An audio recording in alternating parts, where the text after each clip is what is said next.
Okay, ito namang isa ang i-unbox natin, si PD charger. So, PD, ibig sabihin is power delivery. At sandali lang, babasahin ko muna yung nakasulat kay Google. Okay. Ang power delivery is a specification for handling higher power and allows a range of devices to charge quickly over a USB connection. It operates by facilitating a conversation between two devices to negotiate a power contract so they can determine how much power can be pulled from the charger. Okay.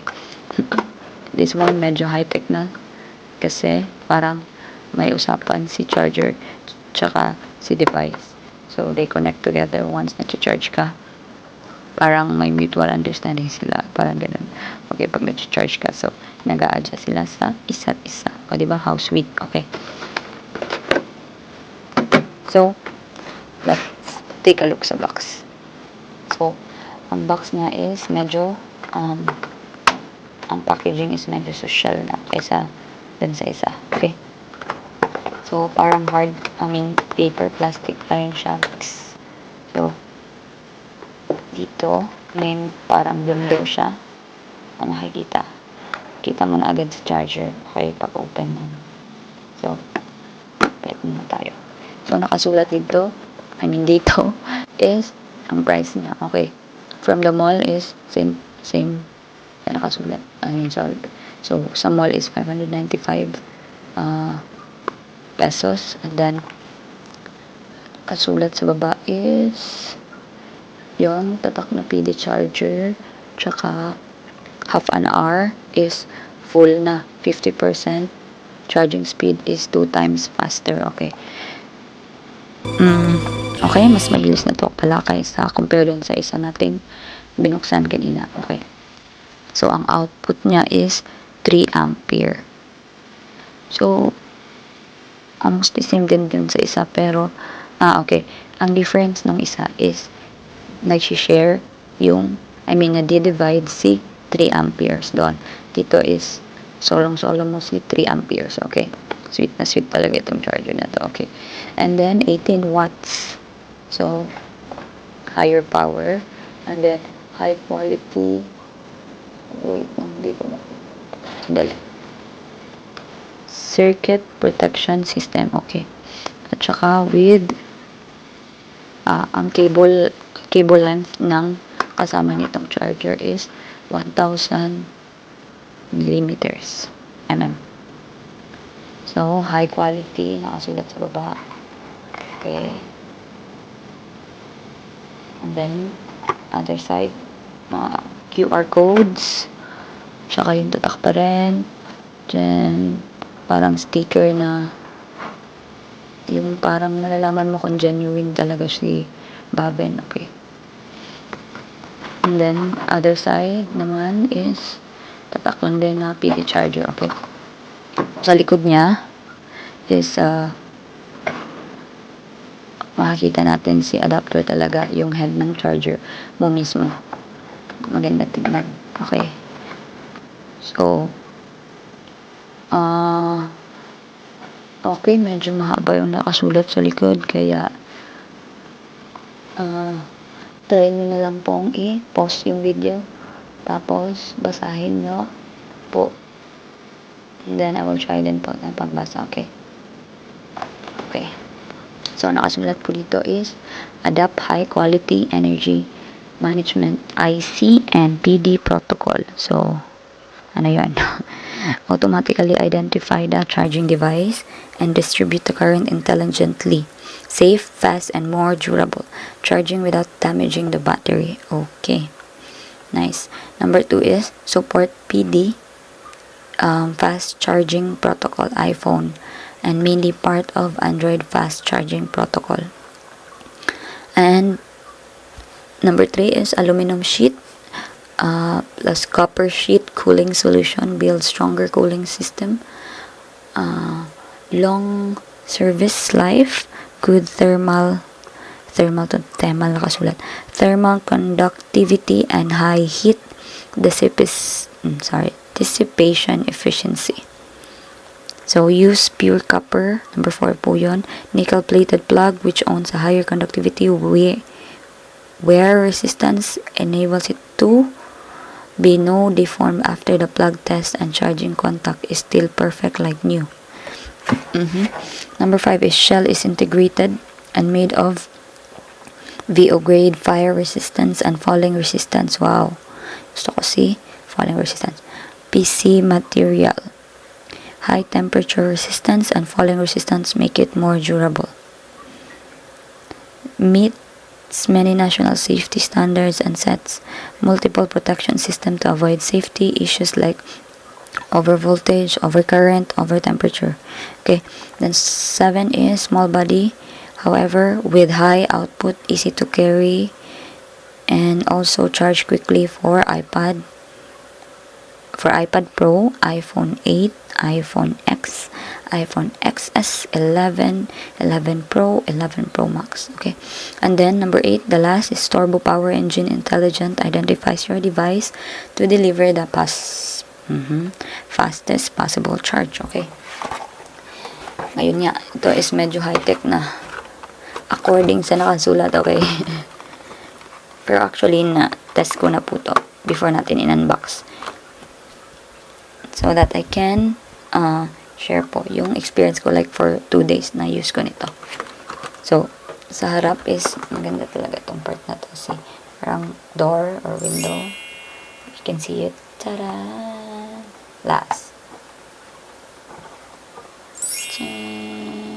Okay. So, wala na yung mga kasulat. So, unbox na natin, okay?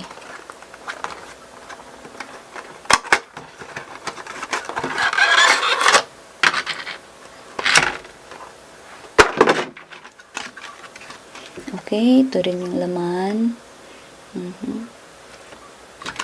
Ayan.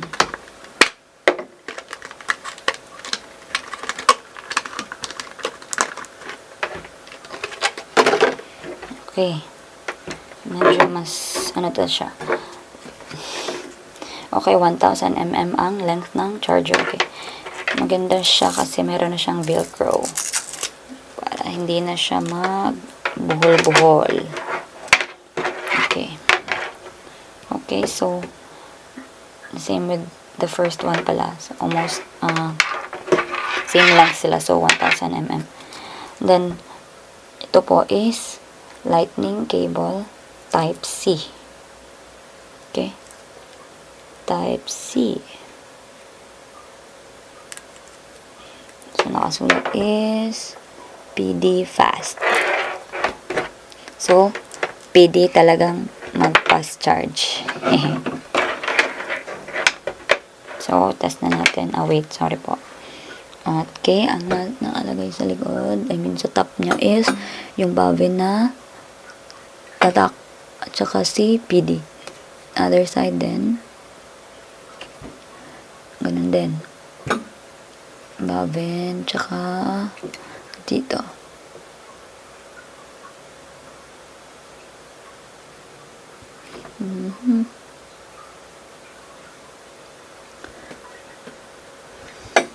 So, ang material na gamit dito, syempre di natin alam.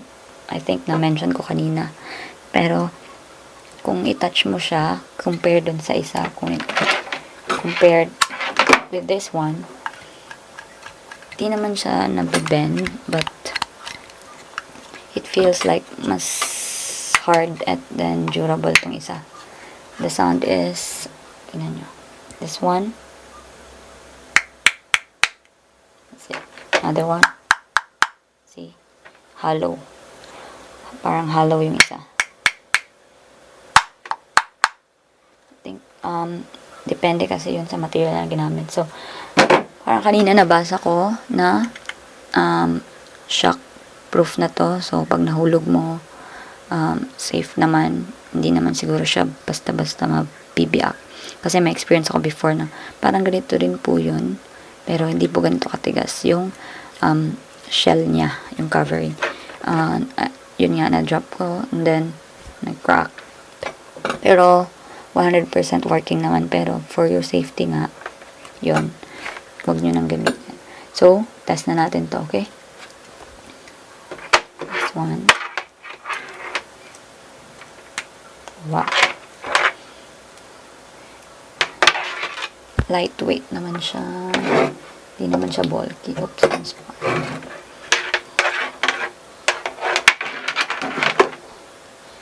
sinadya ko talagang hindi mag-charge, kaya it's 5%. Okay? 5% po tayo ngayon. May app akong nakita na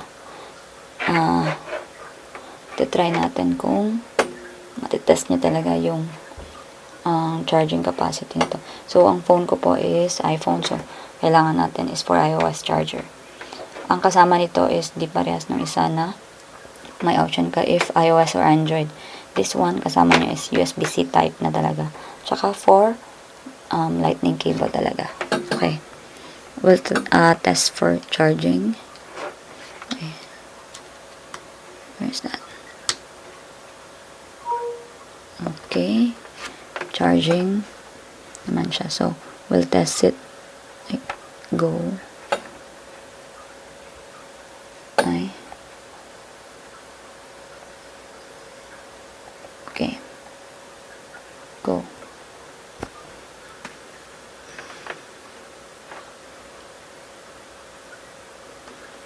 So, charging siya.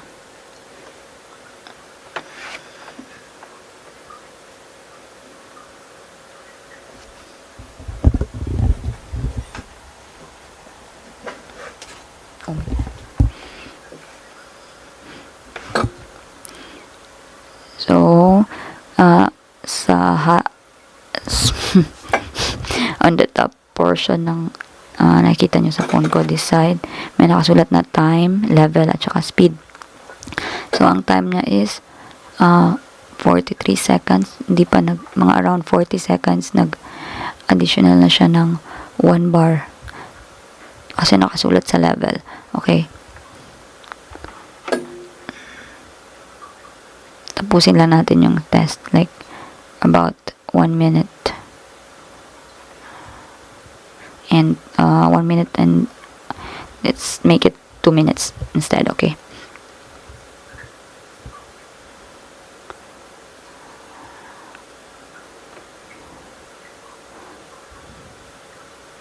So, 7% na.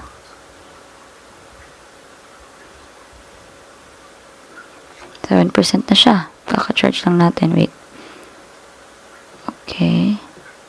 So, we'll see.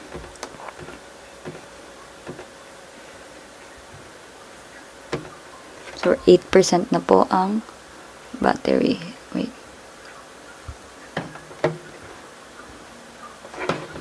So, tingnan ko yung summary. Summary niya is, ang time is 1.29. I mean, 1 minute and 29 seconds. So, meron na siyang 8%. And then, 40 seconds. For the speed is 40 seconds is 1%. So, every 40 seconds, may 1% ng nasi-charge yung battery nyo. So, in 1 minute, we have 60 seconds. So, wala pang 1 minute, may 1% na si charger na to. Okay, nice. And then, sa lower portion niya is, na-measure nyo yung, makita nyo si 5 watts, 18 watts, kung ano talaga yung capacity ni adapter, okay? So, that's all for that. So, patuloy lang po natin siyang i-charge at saka i-observe. Everything is good. So, 10% na tayo agad. See? 10%. Okay. Well, nag-charge po tayo is Alex, try to summarize po yung mga sinabi ko kanina. So, for this charger po, I think for the price of 350, in my own opinion, sulit na po siya. Makakapag-charge ka ng 3 devices, okay? Pero kung gusto nyong fast charging talaga to, for your Android phones, try as much as possible na isang item lang po ang i-charge nyo, isang device. Okay? Kasi pag, yun nga, pag tatlo is nag-aagawan sila. Then, for this one, sa ating PD charger, so far, hindi naman siya nag-iinit like when you're charging. This one, I have experience na already sa ganitong type. Never siya nag-init like when you touch it. And then, same with sa device. For this one, umiinit po ang device pag ginagamit nyo pag naka-charge kasi parang nagko-compensate po si battery sa pag-charge kasi fast charging siya and then ginagamit nyo. So, as much as possible, hindi kayo magamit ng phone while nag-charge. Okay? So, for summary again, for the price is sulit si 350. And then, okay na okay siya for traveling. Kasi, yun nga, 3 ports, tsaka, pwede nyo tong i-keep yung this side. This is my favorite part. Okay? Okay. So, for, the other charger is, nagamit ko siya ng 2 days. Okay naman so far. Okay na okay talaga. So, if, in my own opinion, if I would suggest na okay po ang brand na to, so far naman, di naman, I mean, naglalast naman siya sa akin. Sa experience ko po yun, okay? Pero wait, nakalimutan ko sabihin, I think this is made in China. Yeah, made in China. Pero mostly naman is made in China naman talaga. Pero this one is perfect po naman talaga pag nagsisave po kayo ng money. Di naman po kayo papalit-palit every time. It's worth it naman po sa paggamit nyo. Okay. Pero kung medyo maselan po kayo, you can still try this or maybe doon na kayo sa mga medyo branded talaga. Obvious naman po ang price nun is nag triple sa price nito. Okay. Okay, yun lang po for today. Okay, thank you po sa thank you for watching. See you po sa next video. I hope you like it and I'm able to help. Okay, mag-comment lang po kayo. If my question, I will try to answer kung as much as possible, okay? At saka, ay, wala na pala. Yun lang. Thank you. Bye-bye. See you next time.